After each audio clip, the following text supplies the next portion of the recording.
Hello and welcome to The Album Man. Today we're going to be doing another episode of vinyl that I bought recently. But just before we get into the vinyl, I'm just going to give a tiny little update about what's going to be going on with the channel over the next 3 to 6 months. So if you're not interested in that, there should be something to click around here and it will just take you straight to the vinyl pickups.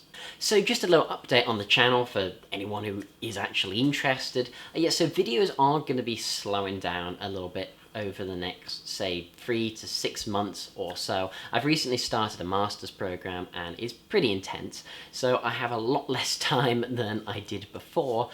So it means videos are going to slow down. I'm hoping to still upload a couple of videos a month. I'm not just going to be disappearing on hiatus again, but I'm mainly just going to be covering new releases, maybe some classic albums here and there, but there's not going to be the more high production videos, guides, tours, or things like that. It's mainly just going to be album reviews for the next 3 to 6 months. Okay, so on to the vinyl. First up we have, one very appropriately, as you can see behind me, I've turned where I keep my records into a little bit of a shrine to Van Halen. We've got 1984 there, the first album, number 2, and very recently I managed to pick up Women and Children First a couple of months ago or so. This has never been my favourite Van Halen album, but it's quite good. I mean, and the Cradle of Rock, Romeo Delight, I mean that's a tune. It's definitely got some good songs. I've always found it, it's been a while since I've actually listened to it. One of the reasons I bought it is I really need to give it a spin again. I've always found it a little bit of a heavier Van Halen album, and it is decent, but what's really cool about this version of it especially is that it comes with a poster, and the poster's really funny. Oh my god, okay. So it has this poster of David Lee Roth tied up to a fence. I mean, wow, what a poster that is. Oh yeah, I was not quite expecting that when I first looked into it, but that is pretty cool. It has the original poster, to be honest. So let's move on. These next couple are just a couple of miscellaneous ones, which I definitely haven't showed in a video, which I picked up on some different travels over the last year before the whole virus lockdown and all of that stuff. So this was one from probably over a year ago, but Bomber Motorhead. This is from Italy. It's an Italian pressing. It's not in the best condition. Someone clearly was keeping it up on their wall. I know, because I used to keep a lot of records up on my wall, and there's a few of my records which have, damage in 4 corners as a result. It happens. But yeah, I can't believe it took me so long to own Bomber. I mean, it's one of Motorhead's best albums. Dead Men Tell No Tales, Stone Dead Forever. Of course, Bomber. It's brilliant. I've still got a few gaps in my Motorhead collection. I still don't even have Ace of Spades, but you don't come across many copies of Ace of Spades for reasonable prices at all, because, I mean, who doesn't want Ace of Spades in their collection? Another interesting one I picked up from Barcelona, was Lynyrd Skynyrd Nothing Fancy. And again, this was from ages ago, but yeah, I really like that it has the Spanish translation on it, Nada de Fantasia. I'm terrible, I really can't say it very well, but yeah, it's a gatefold, and it has translations of all of their songs on it, which is, I don't know if the camera picked that up, yeah, I think so, which is really, really cool. It's reasonable condition, but yeah, I mean, this cost me €3 for Skynyrd. I mean, you can't beat that. That's pretty good. Okay, so some stuff I got a little bit more recently than a year ago. Here's a couple of things that my girlfriend got me for my birthday, which have some really, really cool records here. So this is probably the best thing of everything that I've got recently. This is Bob Dylan, Blonde on Blonde, and it is a mono UK copy, which I was quite astounded at, to be honest. My mono Dylan collection has been something that I've been trying to get closer to completing for so many years now, and I'm getting really close with this now. I think I'm only missing Freewheelin' in mono and yeah, I think maybe only freewheeling at this point, so that's pretty good. And maybe an original copy of Times There Are Changing. I've got a more modern mono repress of it, but still, it's mono, it's still cool. But yeah, an original of Bob Dylan, Blonde on Blonde. It's really cool, and it has the photo of the actress, which was later taken out and replaced by a photo of Dylan for copyright reasons. I don't quite know the story of why there's a photo of like a random actress here, but there is, and I guess it's cool that this copy has it. But yeah, really happy with this. It sounds really good as well. I mean, it's a great, brilliant album. One of my favourite albums ever. So next up, Marshall Tucker Band, A New Life. Really great slab of southern rock. I guess there's a little bit of southern rock here with the Skinners as well, but this is probably my favourite Marshall Tucker album. Blue Ridge Mountain Sky, Southern Woman, Might Fall on Me. Some really good songs on here. Again, a nice gatefold which has some a fun picture of the band and a horse. You can't forget the horse if you're doing southern rock. That seems quite important. And you got the mustaches and the dodgy Joe Exotic looking mullets. It's all good. Yeah, it's all good stuff, that. Okay, back to a couple of things a bit more British. Led Zepp, Song Remains the Same. Yeah, it's an album I've never owned, and not an album I've really ever particularly listened to until recently. I've always known the version Dazed and Confused, which takes up the entirety of side 2 here. And the versions of Stairway and Whole Lotta Love, but I've never really sat down and listened to it. I've never actually watched the movie either, weirdly enough, considering I'm a big Zepp fan. And what I love about this version is it has a real... Let's see, I'm going to be a challenge to show it, but it has a really great booklet included in the sleeve. Loads of great pictures from the movie, this iconic shot, which I'm sure most people will know, of the different band members. Yeah, it's a really cool booklet. I think I've managed to skip almost every page there.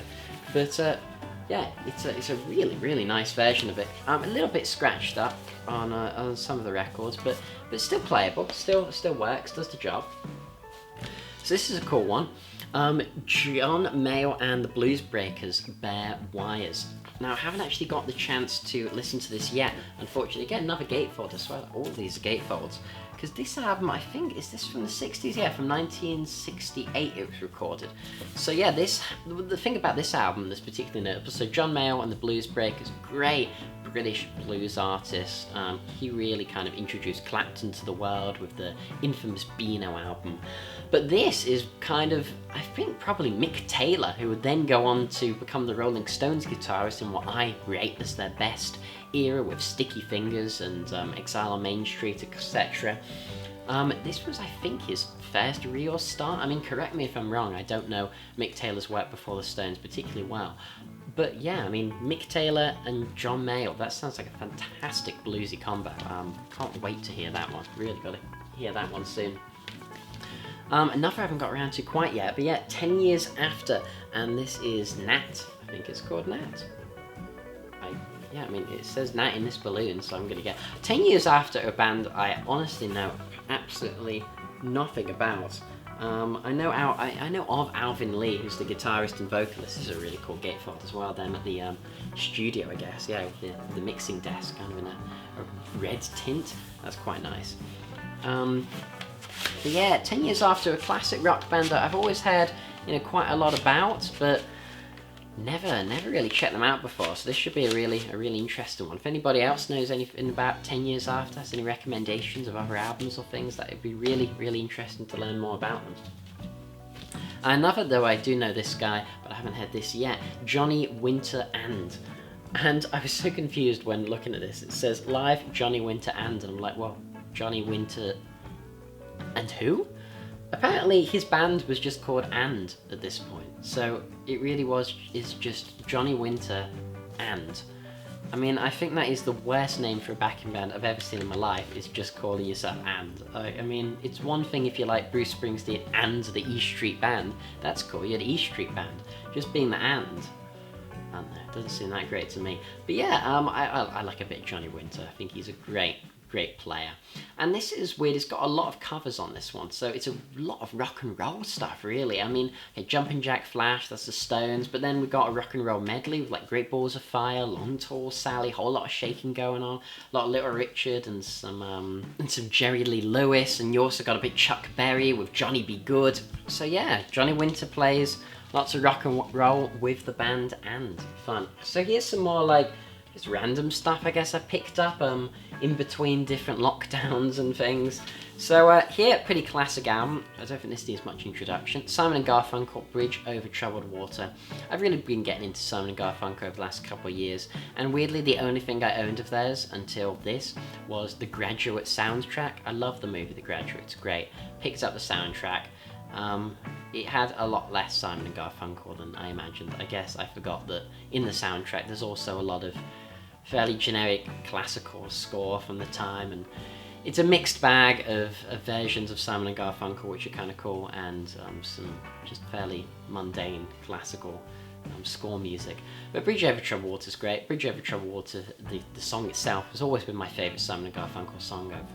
I've loved it since a very, very young age, actually, yeah. And this has got the Boxer as well on it, which I can now never help but associate also with the terrible Dylan version, which I think that's on Self-Portrait. Oh, it is pretty poor. It is pretty poor, but the Simon Garfunkel version is great. So that's a pretty fun one.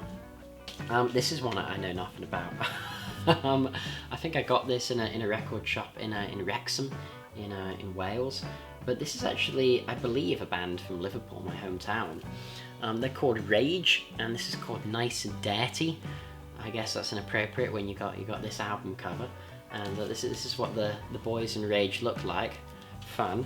I think this is kind of Nwabami. I'm trying to see what year this is. I don't think it really says. It's on the Carrera label. That was the same label that Saxon were on. So I guess maybe it's kind of 80s metal, maybe a bit Nwabami. That would be cool. I don't know yet. I forgot I even had this one till recently, actually. Right, here's a really classic album, one of my faves. This is Bruce Springsteen, Darkness on the Edge of Town. And you can probably quite easily see how much I picked it up for here. But I think £7's a good price for this one.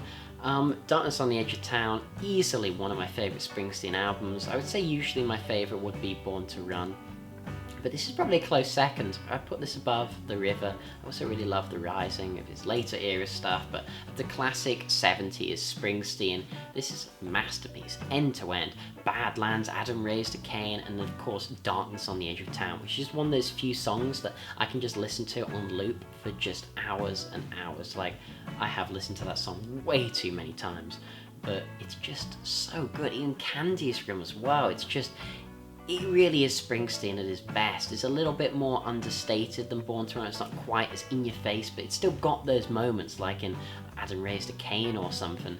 And it's not, quite as low-key, obviously, as something like Nebraska, but it strikes like a really great balance. It's the Springsteen album I look to when I don't want full-on arena rock, but I also don't want the quietness of Nebraska. I want something just in the middle, and this really fits that spot super well.